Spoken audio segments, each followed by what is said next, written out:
Hi, welcome to the GTU. My name is Amanda Bennett, and I'm the exploration manager for Dolly Varden Silver. This is a cautionary statement. So we are located at the bottom of the Golden Triangle. We are surrounded by Hecla, as everyone knows. This slide's pretty important. We've had a lot of M&A activity, mergers and acquisitions for people that don't know, within the Golden Triangle. So there's a lot of money that's come in, and this is huge for us as an advanced exploration company in the Golden Triangle.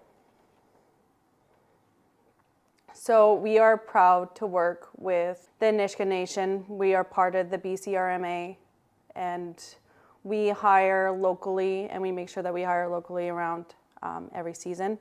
And we have a third of our workforce coming and returning every season.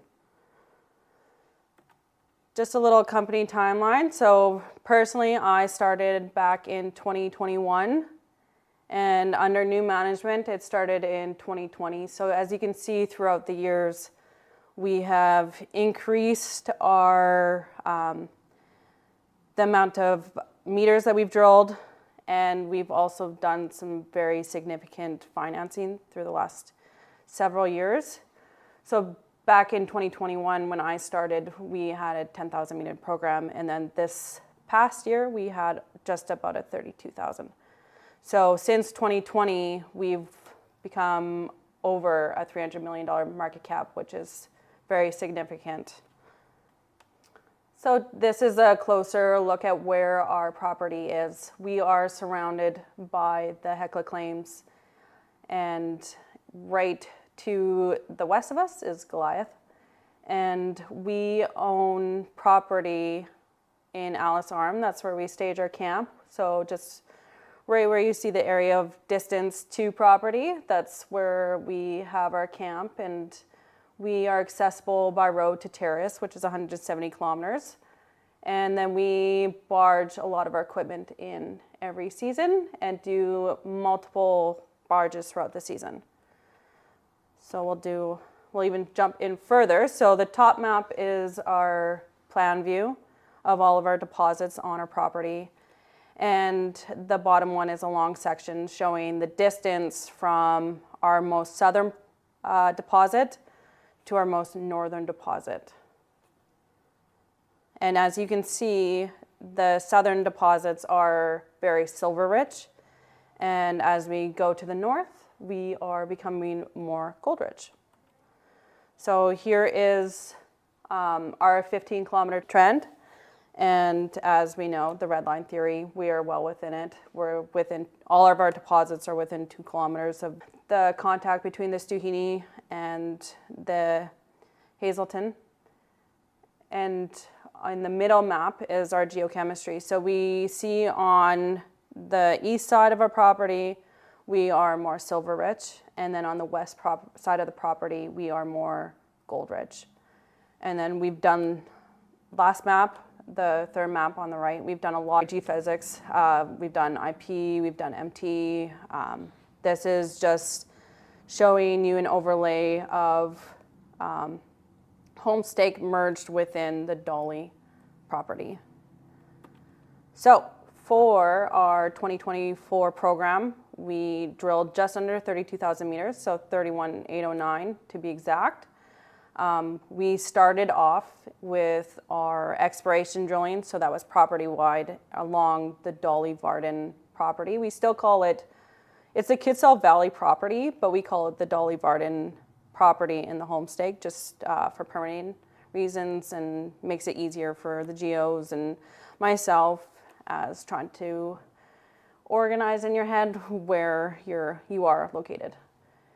So we started off drilling around exploration targets, so such as the Moose, Chance, Ace Galena, Red Point, Silver Horde, and then once that was complete, we moved to Wolf.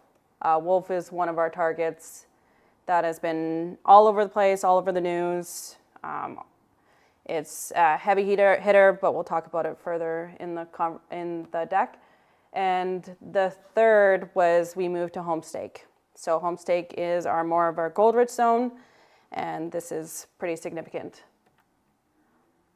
So here's a plan view of the holes that we drilled this season. So you can see across the Dolly Varden property, there's Ace Galena in the north, and then you can go all the way to the south, which is North Star. So we drilled over 15,000 meters just on the Dolly Varden property alone, and just under 10,000 was Wolf by itself. So we had over 69 holes on the property this season and some very successful drilling to report. Our first news release this season was on the Moose and Chance veins. So Moose was a target that was long forgotten. It was drilled in the 60s. They weren't getting many results, but there was this like one intercept that screamed, I'm not done. And last season in 2023, we drilled it and we intersected 269 grams per ton of silver over 7.5 meters, which is very significant, which included 712 grams per ton over a meter. So this completely changed Moose for us. Then this season, we went in around that intercept and we intersected 977 grams per ton over 5 meters, and then which included 3,600 over just under a meter. And it is open. 3 points make a plane, and now we can see a bit of the plunge of the system.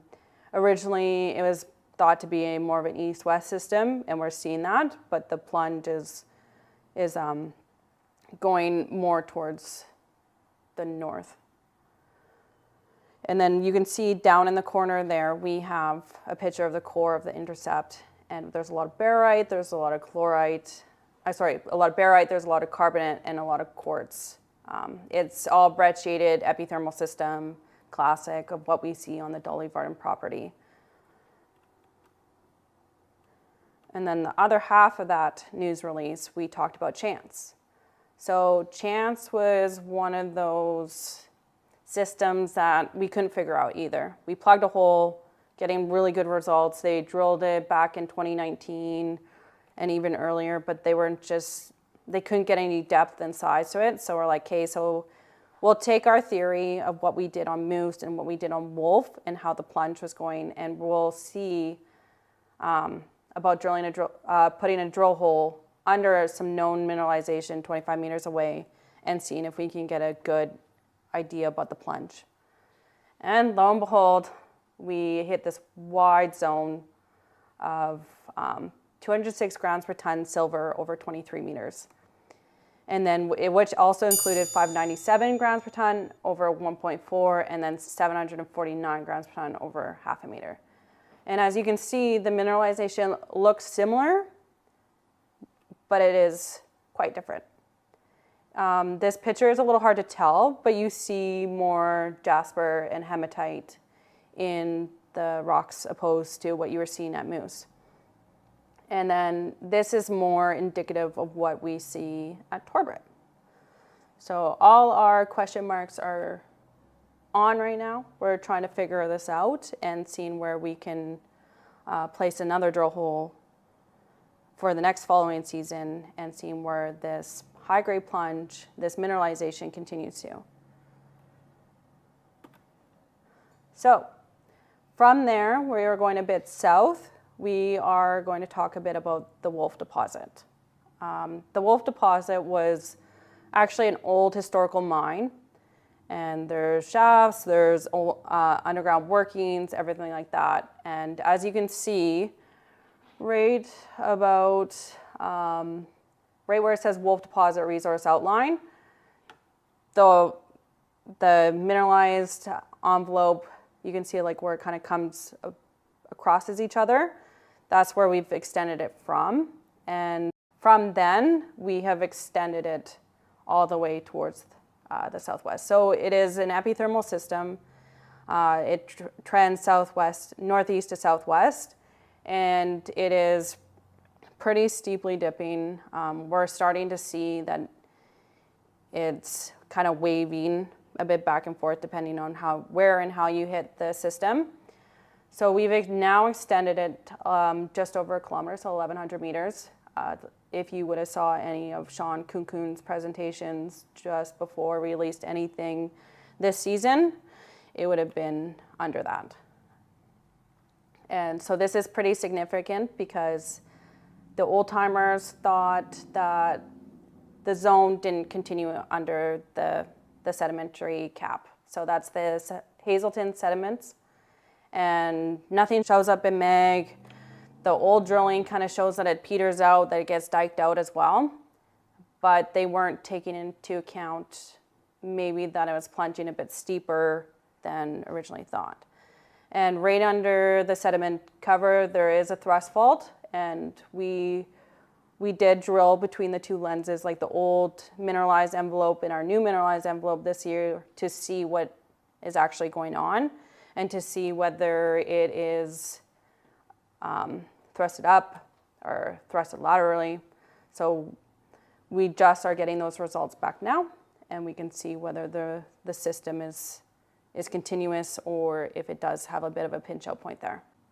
The bottom right, that is myself, because back in 2021, they like to give the cute little dog there the credit for the Wolf deposit, the extension zone, because we went out and we took all the 60s drilling, the 70s drilling, took all the long sections, the cross sections, the level plans, threw everything in Leapfrog. It spit out an area that was completely open at depth. And we took it and we convinced the higher ups for one drill hole back in 2021. Just one, just a 400-meter drill hole. Let's just see how it goes. And lo and behold, we intersected the vein. And I believe we hit over 1,200 grams per ton. And I believe it wasn't a very wide intercept, but it was a eureka moment that the plunge was a lot steeper than originally thought. So you can see from the results that we're getting some pretty crazy high numbers. We got 321 grams per ton over 12 meters. That included 664 over 1.5 meters. And then from this year, we've extended it further, so 650 grams per ton over 21 meters, which included 1,000 grams per ton over 7.7 meters. Last year as well, there's 381 grams per ton over 29 meters, which included 1,898 grams per ton over 1 meter. So these are quite significant results. It shows that there's a broader zone with a high grade, almost like tubular silver mineralization within it. And there's multiple pulses which you're seeing in the assays, the core, and all the work that we've done. And as of right now, and it still remains open along the southwest and in the northeast. So we're not even done exploring it as of right now. So what we do every season is we do oriented core. So if you are not familiar with oriented core, it allows you to see the bottom of the hole so that you can get structures based on it. So when the core comes out of the tube, the driller and the drill helper mark the bottom of the hole, and then the geotech continues on that mark along the entire core length, so the 3-meter run. This allows you to have more confidence within your structures and what your deposit is doing. So we do oriented core on all of our drilling across our property, not just Wolf, because a lot of our targets are structurally complex. So this is one of the things that we do for Wolf, and then we give it to OTS, and they query, they clean, and they put everything into bins, which is quite significant because they are seeing exactly what we're seeing in the core and what we're seeing in our modeling. So this is just a display of like what they have shown us that we're seeing some northwest-southeast extension within the high-grade wolf vein. And then we are seeing a steep vertical northwest-southeast. One thing that came out of the 2023 drilling that really opened our eyes to plan for 2024 was that we were seeing these secondary vein and vein-like corridors within the larger vein, and they dip more towards the north, but where they're in conjunction, we are seeing, we call them blowouts, but they're the higher grade mineralization of silver. So we're seeing increased silver where we're seeing these structures down the hole. So this was quite interesting, and it allowed myself and the other geos to plan for the drilling this season and trying to intercept more of these structures, and then tell the geos on the ground, look for these structures, look for these in the core, and let's see if we can kind of pinpoint them a bit better. And so Wolf is really known for being a silver vein with lead and zinc, but when we're seeing these north structures, we're seeing gold. Not crazy gold, but we're seeing it. So we're seeing elevated gold in our system as we're getting deeper. So now we have additional questions about this system. So here is a plan map of the drilling that we completed this season. So this season was a bit different for us. We took our knowledge of what the vein was doing, the structure, and decided that, I think we need to do some directional drilling. So for anyone that doesn't know what directional drilling is, you drill a mother hole first, so you're drilling your first initial hole, and then from that, they'll pull back. So they have technicians, they'll pull back, and then they'll start they're called daughter holes. So you're only collaring from one hole, like from the start, but you're starting another hole from 300, 400, 500 meters down. This was saving us a lot of meters in the core shack, money, and it allowed us to pinpoint where we wanted to target on the vein. We'd had 3 paths of directional drilling, and then the rest were just exploration around the Wolf deposit, just because they were just shorter holes. We knew where we were targeting. They were after the fact, and then you see 421. Those are assays pending, but as you can see, if you can see the lithology,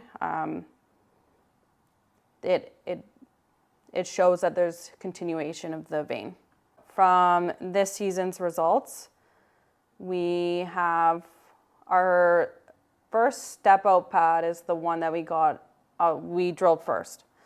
So we're like, hey, let's get these in the lab first. Let's get some idea of what we're seeing. And this would allow us to plan for 421. We intersected, so hole 404 intersected 1,000 grams per ton silver, 1.35% lead, and 1.4% zinc over 9.38 meters, which included 2,500 grams per ton silver, 3.4% lead, and 2.88% zinc over 1.6 meters. So we're already seeing that the system is getting more robust and stronger as we're going down.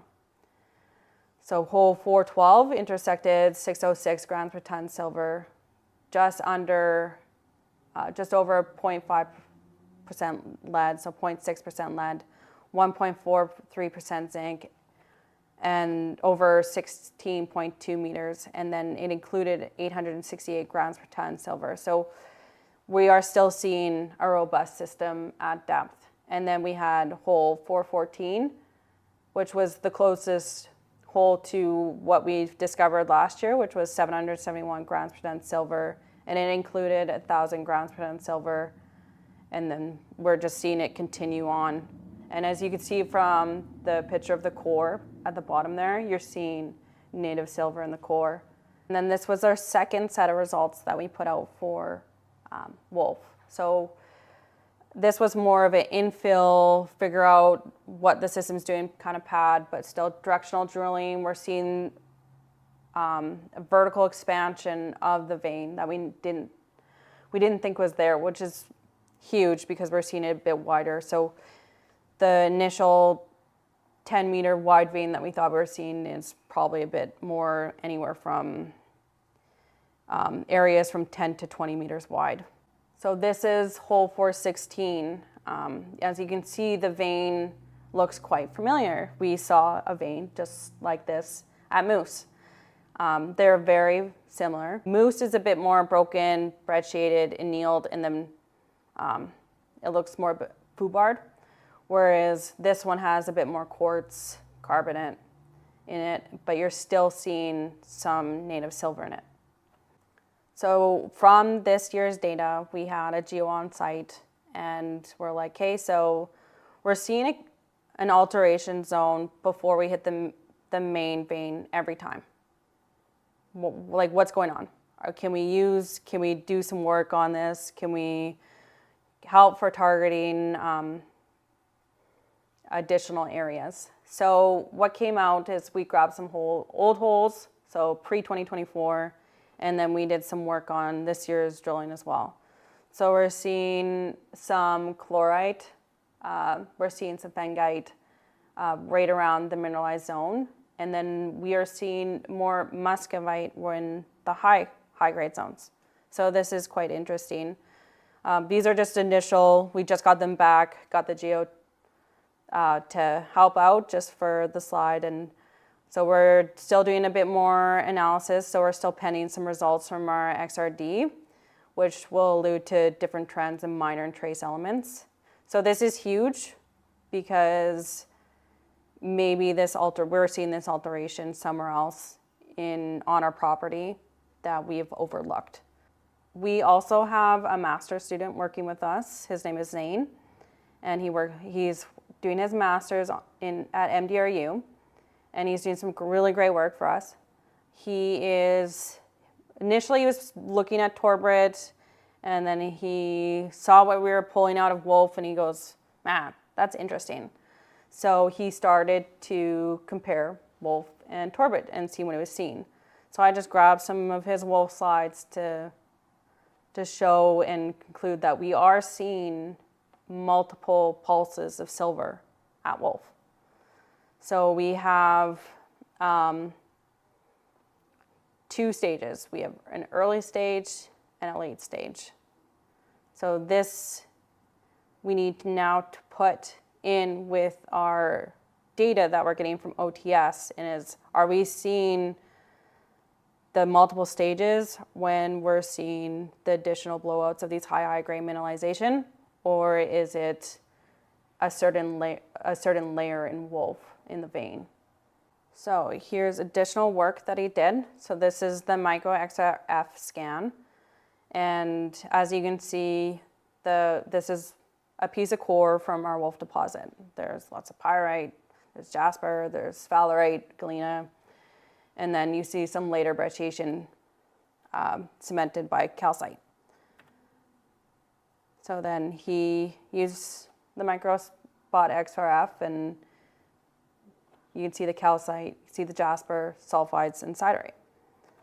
And then you see the galena and the sphalerite. You can kind of just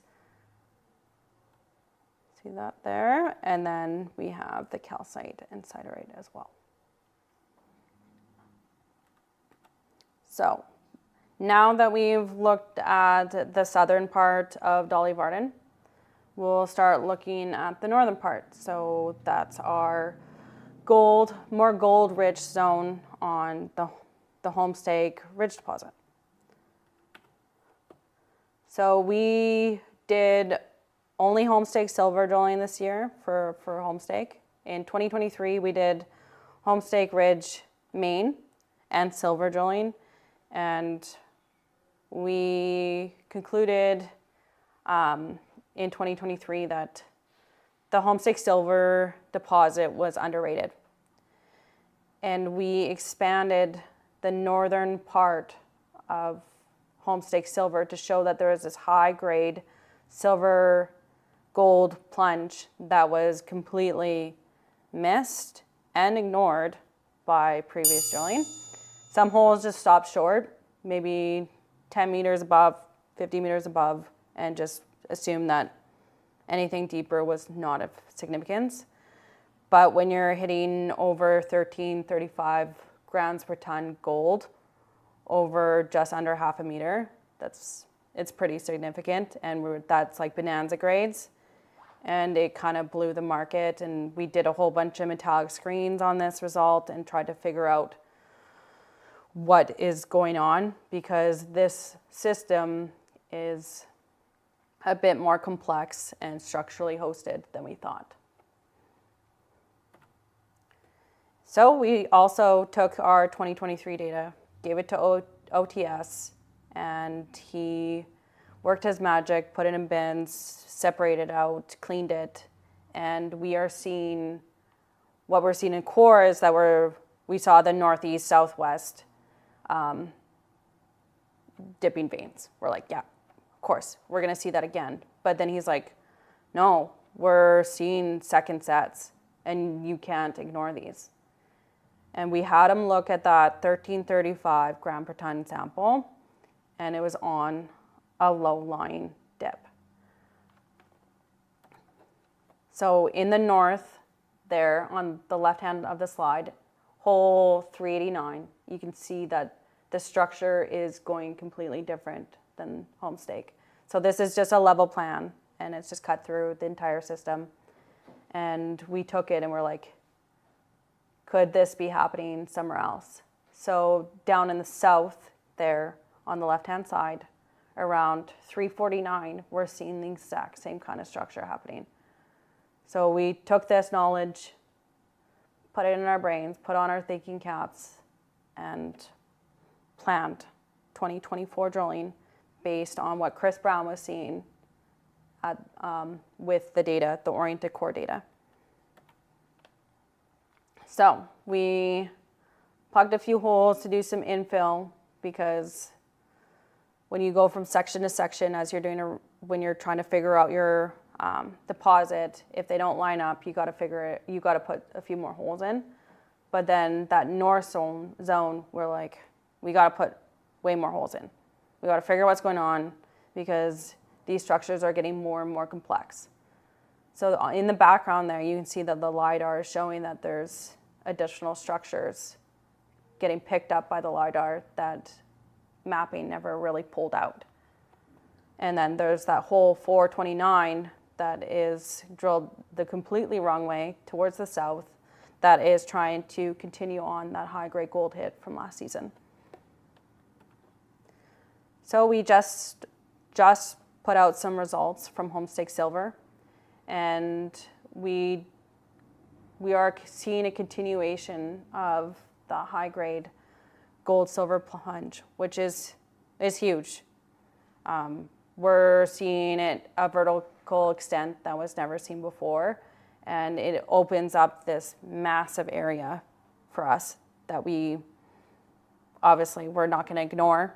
We're going to put on our thinking caps. We're going to give our data to OTS again for the season, and we're going to work with Chris Brown and try to plan some really good, efficient holes for next season. So as you can see, hole 432 intersected just under half a meter, or just about half a meter of 701 grams per ton gold. And then hole 442 intersected 14.96 grams per ton over 1.69 meters. And then hole 434, intersected 12.47 grams per ton just at a meter, which also included 1374 grams per ton silver and 2.77% lead and 0.8% zinc. So we're seeing this high-grade plunge, and we are not going to ignore it when we're going to be planning additional holes for next season.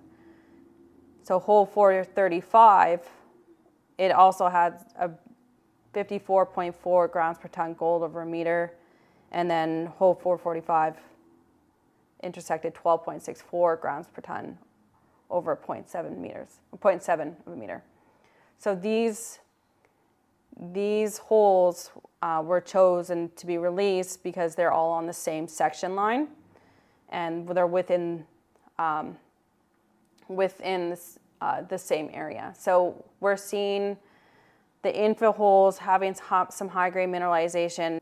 We're also seeing the extension holes having some high-grade mineralization as well. So holes 442 and 445 are step-out drilling. They're expanding the resource down dip and towards the north. And then the other holes there are more infill drilling. We're seeing holes in the deposit that we're like, we gotta make sure that we understand what our deposit's doing. So this was from hole 435. Similar, yet very different than what we're seeing from the north. So it's less of a massive vein, but more of a stockwork brecciated veins. They're parallel veins, and then you see more pyrite than what we were seeing before.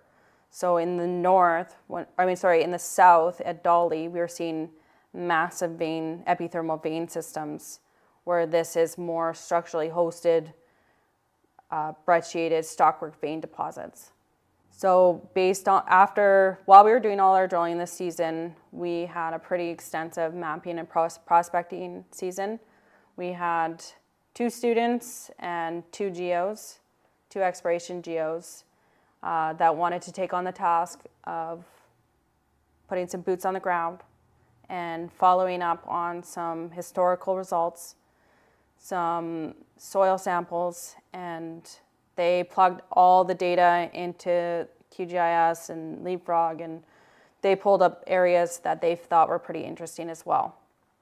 So the left map there, with the geology in the background, is showcasing some of our rock samples with high-grade gold, and then the right map is showing our silver values.